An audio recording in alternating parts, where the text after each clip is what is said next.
Mängu jättan, Tai viib sinna keskele Pape.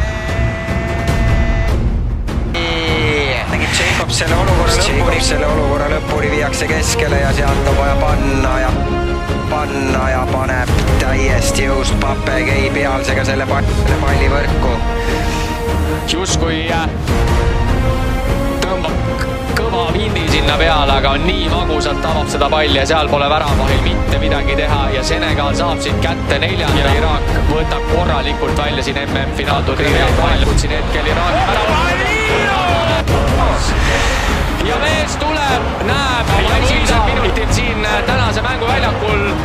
Tõmbama, aga see käib kiiresti ja Masuri puhub taha risti selle.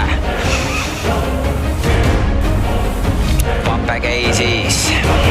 Koondise karjääri 7. tabamus ja see võib olla tabamus, mis viib Senegali siin MM-finaalturniiril järgmisse ringi. Seda lõplikku tõde me täna ju teada ei saa, mida täna öösel ju ka sinna otsa. Vasakjalgselt tugevam jalg võtab nüüd karjääri 5. värav temale kirja. Peavad välja korjama enam raskemat loosi, kui raske on siin Senegali vastu 10 mehega. Pead kogu mäng hakkama saama ja siin mees, kes tuli teiseks poole.